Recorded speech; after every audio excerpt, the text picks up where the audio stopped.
But one farmer says, seems to me there was a tea party in Boston that was illegal too.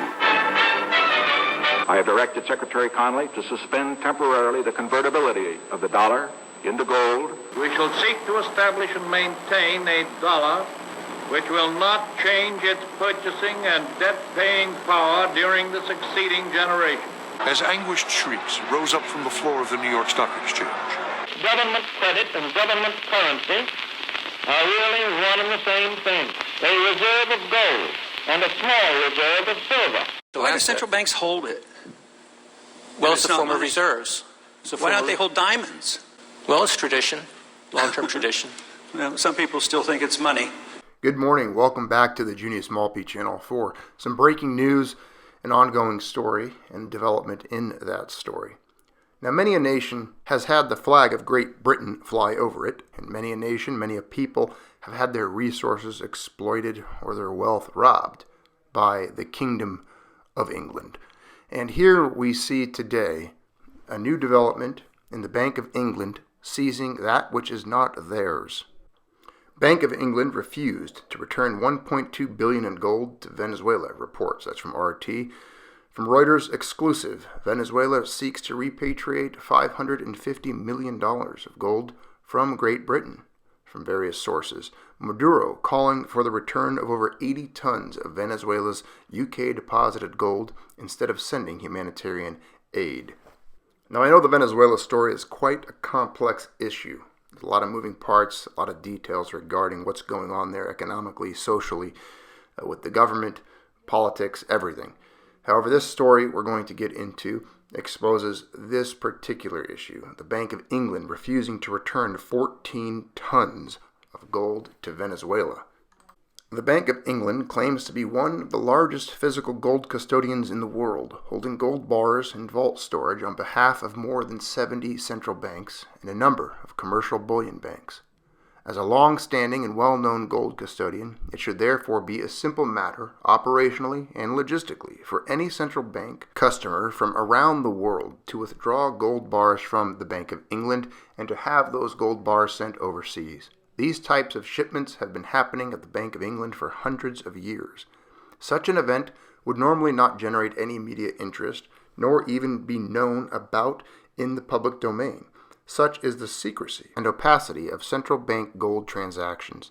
For these reasons, the current case involving the Bank of England's refusal to deliver Venezuela's gold stored in London and the way it's been publicized raises some questions and deserves comment. So what exactly is the issue? On the 5th of November, the London-headquartered Reuters news agency reported that the Venezuelan state, fearing sanctions, is attempting to repatriate 14 tons of gold from the Bank of England in London, but that this gold withdrawal and transport operation has not yet been actioned despite the withdrawal request being made by Venezuela nearly 2 months ago. According to Reuters sources, which were two unnamed public officials with direct knowledge of the operation, Venezuela's gold bar withdrawal delay is being caused by the difficulty and cost in obtaining insurance for the gold shipment, and also because the Bank of England wants to know what Venezuela plans to do with its gold once it receives it. Pause. Is it any of your business? If you are the owner of gold and you're going to take possession of it, it is nobody's business what you're doing with it. It is your right to toss it into the ocean, to give it away, to throw it away, to melt it down and make gold coins out of it and issue them to the people free. England doesn't have a say in how the state of Venezuela handles its gold, in my opinion.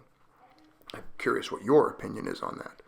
Now, on the 7th of November, the establishment The Times of London newspaper picked up on the same story, running a report that British officials want clarification on what the Venezuelan government intends to do with its gold after it receives it, and that these officials are also throwing up hurdles by insisting that for this gold shipment, standard measures to prevent money laundering be taken.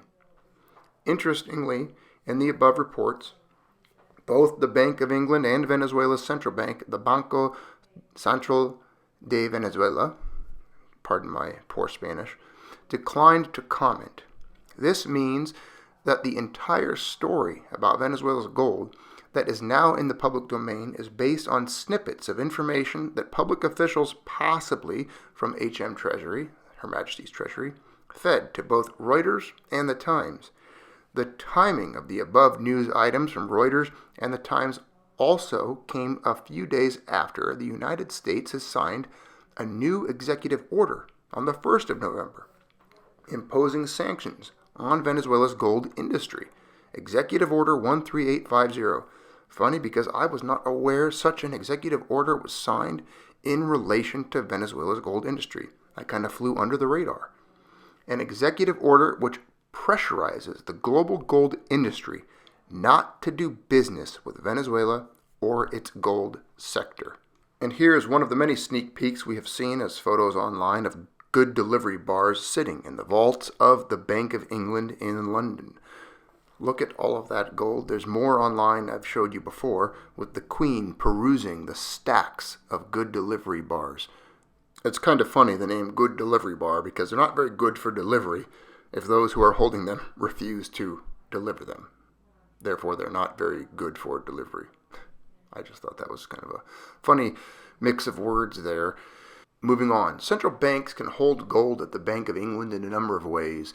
When gold is held at the Bank of England on a set-aside basis, specific London good delivery gold bars are earmarked and allocated for that central bank, with the Bank of England acting as custodian for the central bank client. The central bank client in this case would or should have a wait list of the gold bars that it has in custody with the Bank of England, and the service would also involve a custodian agreement. The Bank of England also facilitates gold lending in London using the London Bullion Market Association, the LBMA, cartel of bullion banks who offer gold deposits and gold swaps, with central banks putting their gold out on deposit or swap with one or more of these bullion banks and receiving interest or financing. In this case, the original gold bars are taken by the bullion banks, and they do with them as they please, and the bullion bank, Bank of England, has a liability to the central bank to deliver back a certain amount of gold to the central bank account that was lent, deposited, or swapped. What type of gold holding constitutes the 14 tons of gold that Venezuela holds at the Bank of England is unclear, but it is either gold held on a custody, set-aside, earmarked basis, in which case it is in the form of specific good delivery gold bars with a gold bar wait list, or it is gold held in a gold account reflected by a fine ounce gold balance of the equivalent of 14 tons, approximately 450,000 troy ounces, that the Bank of England, as facilitator of the gold deposits, swaps, and as facilitator of the gold accounts that the bullion banks hold at the bank, has a duty to allocate to the central bank requesting a gold bar withdrawal. If the 14 tons of gold is set aside and in custody, then given these delays, the Banco Central de Venezuela should release its gold bar wait list to the public domain so that all the gold bar serial numbers go on the public record, as this would prevent those gold bars clandestinely appearing in gold-backed ETF holdings or in other central bank gold holdings. Pause. I'm imagining what he's meaning there is, could the Bank of England allow these gold bars to be invested in or purchased by other buyers, sold off, and invested in elsewhere, essentially selling gold that does not belong to them, or allowing investment and people to hold or claim this gold when in fact it's not theirs to sell. I would view this as like if you were robbed and someone stole, let's just say, your chainsaw, and then you went to a pawn shop and you saw it for sale there. That's a very simple way of putting it, but that's essentially what could happen to the Venezuelan people's gold. Yes, it has now been taken, and could it end up on the market or end up for sale to people who really have no right to buy it because the seller of it is not even indeed the owner of that gold. If the 14 tons of gold is an amount that the Bank of England owes the BCV, but is not yet allocated, the BCV could still release all the gold bar wait lists that it possesses relating to the Bank of England, as this could also help expose previous transactions that the bullion banks have done using BCV's previous set-aside gold and highlight the real ownership of the bars. Either way, there should be no reason for any delays in the Bank of England sending gold bars overseas for one of its central bank clients. Again, would they treat, let's say, America or any other country this way? Switzerland, Germany, Italy, France? I don't believe so. Again, I believe what this is it's political manipulation, it's geopolitics, it's obviously economics, it's economic warfare, and they're treating Venezuela this way because they don't have respect for them. This is a lack of respect, a lack of honor, a lack of integrity, and it just reeks of Western banking influence in other countries, similar to what they've done in Argentina and many other nations around the world, where economic warfare and covert operations are done in the accounting atmosphere in the gold world to manipulate and control other nations, either steal their wealth or strong-arm them into doing things a certain way or behaving a certain way. This could tie into, who knows, oil contracts or other political interests and efforts that England may have with the nation of Venezuela. Let's read that again and continue with this last paragraph here.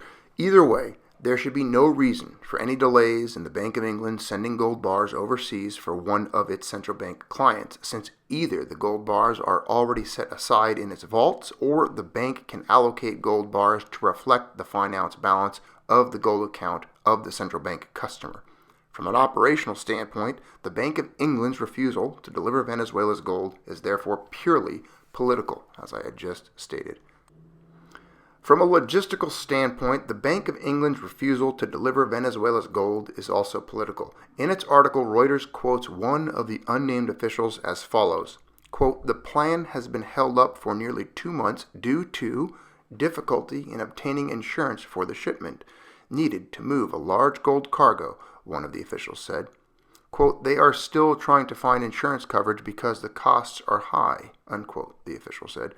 Frankly, this insurance excuse is absurd, chiefly because it was the very same Venezuela that received a flight shipment of an exact similar quantity of 14 tons of gold bars on the 30th of January 2012, which was the last flight of its previous gold repatriation shipments when 23 flights airlifted 160 tons of Venezuela's gold from Europe to Caracas between the 25th of November 2011 and the 30th of January 2012. Here is an image of the 14 tons that we just referred to of Venezuelan gold bars arriving in Caracas International Airport the 30th of January 2012. There are also videos of the footage showing security personnel and gold being unloaded from these jet aircraft in Venezuela. The 14-ton gold shipment on the 30th of January 2012 was flown into Caracas International Airport on a World Airways cargo jet, McDonnell Douglas MD-11 convertible freighter, registration number N275WA, as documented in Bullion Star's article, Venezuela's Gold Reserves, Part 2 from Repatriation to Reactivation. The final shipment arrived in Moqueta, Simon Bolivar Airport, on Monday, the 30th of January, 2012, consisting of 14 tons of gold in 28 boxes. Large amounts of gold bars are flown around the world every week, both on commercial and cargo airliners, and handled by the secure shipping agents such as banks which are specifically insured for such activities. How else can hundreds of tons of gold enter and leave London, Switzerland, Dubai, Hong Kong, and Shanghai every month? Brinks have a number of gold vaults and secure shipping areas beside Heathrow Airport at Radius Park, and a commercial cargo jet carrying 14 tons of gold could easily take off from Heathrow any day and be in Caracas the next morning to deliver the gold to BCV. Therefore, this excuse from the officials is bogus. It's possible that the UK and US governments have leaned on insurance companies and secure carriers such as XL Caitlin and Brinks not to facilitate a gold shipment for Venezuela. But again, This would be a political issue, not a logistical issue. Again, it's just an excuse, he's saying. Bogus excuse number 2. We just covered number 1, money laundering. The next bogus excuse from the unnamed British officials about the Venezuelan gold at the Bank of England is also worth examining. According to the Times, British officials are understood to have insisted that standard measures to prevent money laundering be taken, including clarification of the Venezuelan government's intentions for the gold, unquote. Again, this is disturbing. It doesn't matter what their intentions are. And it is interesting to me that a nation that sold most, I believe 80% of its gold holdings during Brown's down, when Gordon Brown unloaded the UK's gold onto the market in 1999, would place any value on other nations' gold whatsoever. And what I would assume is they're trying to steal it because they sold all of theirs. I think England might have a little bit of seller's remorse. Maybe they're upset that they don't have their gold anymore. Well, the best thing to do would be to steal some gold from some brown people that aren't going to do anything about it or don't have the military means or the political leverage to do anything about it, especially when the nation itself is in the midst of chaos and upheaval. This excuse is both illogical, as it's phrased, and also breaches customer privacy while being illegal under international law to withhold assets based on a suspicion or a whim. Of course it should be illegal. I think theft is generally viewed upon as being illegal. Firstly, money laundering refers to the concealing of funds from illegal activities and the transformation of those funds into legitimate assets, and can involve placing funds into the financial system, hiding, layering the origin of those funds through a series of transactions, and then finally integrating those funds into other assets. Money laundering and its 3 phases have nothing to do with the value and wealth that is tied up in existing good delivery gold bars that are either already vaulted at the Bank of England or deposited and accepted at a previous point in time at the Bank of England into the good delivery bar chain of integrity. Venezuela's gold bars in question are already in the Bank of England vaults and are part of the good delivery gold bar chain of integrity. When Venezuela either purchased this gold at the Bank of England, delivered this gold to the Bank of England, or received back this gold at the Bank of England after a gold loan, deposit, or gold swap, the gold bars in question were already in or entered the good delivery bar chain of integrity. Venezuela already had 50 tons of gold at the Bank of England in London and left it there in 2011 when it shipped other gold bars back from Europe to Caracas. See Bullion Star article, Venezuela's Gold Reserves, Part 1, El Oro, El BCV, y los Bancos de Lingotes, for full details. This 50 tons was most probably the gold that it used as collateral in a gold swap with Citibank a few years later, and I believe we covered that a few years ago when we talked about that particular situation. Venezuela then also entered gold swaps with Deutsche Bank and the Bank of International Settlements, and would have sent more gold bars to the Bank of England for the Deutsche Bank gold swap. All of this gold was either at the Bank of England for years or accepted by the Bank of England a few years ago, and was by definition considered by the Bank of England to be legitimate assets. Withdrawing gold bars from the Bank of England and then selling them for fiat currency is also as much to do with money laundering as any other future transaction that is yet to take place, i.e. nothing. So money laundering is a red herring. As a custodian, the Bank of England also has no remit or right to inquire from another nation state as to what it proposes to do with its own property, i.e. gold bars. That nation state wants to withdraw and repatriate back to within its own borders. They have no right to that. The Times mentions possible sales of this gold by Maduro's government to Turkey, which is a possibility. But so what? That has nothing to do with the Bank of England or the U.S. Treasury. Now, I'm curious. I'm wondering if they don't want this gold on the open market, if they're afraid of what it's going to do to the dollar, if, let's say, some nation wants to unload U.S. Treasuries or swap Treasuries for the gold.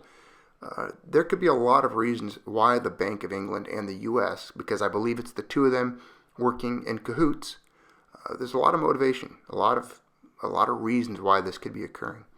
Assuming on face value that these British officials actually want to pursue this scenario of clarification of the Venezuelan government's intentions for the gold, unquote, then this is a breach of customer privacy, a breach of the Bank of England's fiduciary duties as a gold custodian, and a breach of international law, since the Bank of England is in effect confiscating and freezing the assets of another nation-state. This is why no nation should store its gold off-site, and why, if you're listening to this, and I doubt it, I doubt any central bank anywhere in the world tunes in to the Junius Maltby channel. But if you are, repatriate your gold, demand it, do whatever it takes, but hold your gold. And this is also a very valuable lesson for any of you out there. Because if banks are willing to do this and strong-arm a nation-state, think of what they would do to you if your gold is held in custody and you don't hold it physically. It always gets back to that age-old Junius Maltby lesson, is if you don't hold it, you don't own it. No one should physically hold your wealth or your gold other than you. If you don't hold it, you don't own it. Because this is what can happen. And if they will do this to a government, they will do this to you times 11. You'll just not get it back. Oh, we're not giving it to you. You can't get it out of your deposit, out of your safety deposit box, or out of your vault, or wherever it is. You're just not going to get it. You're not going to have access to it during your time of need. They might even ask you to explain what you're going to do with it. You might have to document it or show it to them. Or who knows what laws could be passed to corral you and control you. That's not to say that the British, HM Treasury, and Bank of England will not go ahead and freeze these Venezuelan assets, as this is in effect what happened when the Carter administration via the U.S. Treasury, Fed, froze and confiscated Iranian gold bars at the Federal Reserve Bank of New York, November 1979, through Executive Order 12170. So it's amazing how the ownership of gold is merely the stroke of a pen away from a president. All it takes is an executive order, and the gold no longer belongs to you. It's the same thing that happened back in 1933. All you need is a president to sign an executive order, and they can confiscate your gold, or you don't own it, and via the piece of paper with some ink on it, you no longer are allowed to possess gold, or the ownership of it is transferred to another entity. In conclusion, the reasons put forward by official sources in the Reuters and Times articles for why Venezuela can't withdraw its gold from the Bank of England are clearly bogus. The more logical and likely explanation is that the U.S., through the White House, U.S. Treasury, and State Department, have been liaisoning with the British Foreign Office, Her Majesty's Treasury, to put pressure on the Bank of England to delay and push back on Venezuela's gold withdrawal request. However, these British officials are creating a dangerous precedent that other central bank gold customers of the Bank of England around the world will be taking note of. Similar gold withdrawal requests from other central banks, especially those that hold gold loans and gold swaps and want allocation, could well precipitate a run on the physical gold stored in the Bank of England's vaults. Oh, I can assure you I sure would. If I held any measure of gold in the Bank of England, I would be demanding it right now, immediately, and I would demand delivery to be expedited. Just look back in here in July of 2019. Still trust London with your gold? Poland is the latest to repatriate its bullion from the Bank of England. So not only was Venezuela requesting gold around the same time period, but Poland as well, asking to take its gold away from the Bank of England. And I'm sure the list of nations will continue to grow, and we will see turmoil in the international gold market as good delivery bars are requested to flow out of the Bank of England and back to the nations that are due that gold, that truly own that gold. Touching quickly on the Polish issue, we see Poland is repatriating gold from overseas. Again, this is from July, after it more than doubled its bullion holdings in the past year. Curious, another central bank doubling its gold holdings.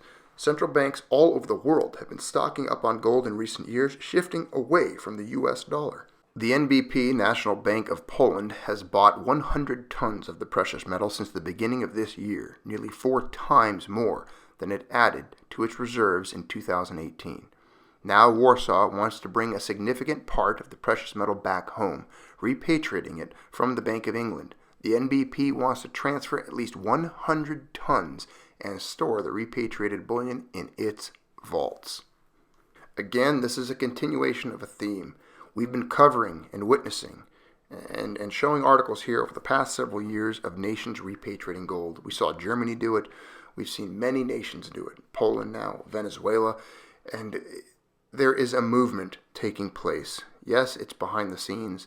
We see executive orders being passed that are not showing up on the news, but we see them here in articles where the international world, nations like England and the United States, are basically creating hurdles for nations to get their gold. There's a fight taking place. This is the manifestations of economic warfare. We've seen it in the currencies. We've seen it in the trade world. So we're seeing currency wars, trade wars, gold wars. And all of this is taking place for very, very specific reasons. And I believe all of it points to what, again, is coming down the road when it comes to the economic realities of global debt and the collapse of the fiat system and the implosion of the world economy. And I believe this is a giant chessboard. People are positioning pieces on that board. We're seeing nations move their pawns, move their bishops, their knights, their rooks, their queens. And all of them are moving their pieces in a way to try to protect themselves, defend themselves, and create some type of economic security for this economic warfare that is unfolding and the uncertainties that it will bring. Thank you for tuning in for this important story. I apologize if it was boring, because it's not boring to me. This is one of those stories that I actually find quite interesting. It sheds a lot of light on what is going on.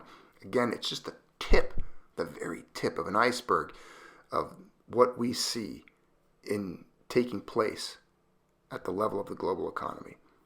Thanks for tuning in here to the Junius Maltby channel. Don't forget to like the video, share, and subscribe. As always, have a good rest of your day. Keep stacking and take possession. Take physical possession of all of your metal. Thank you.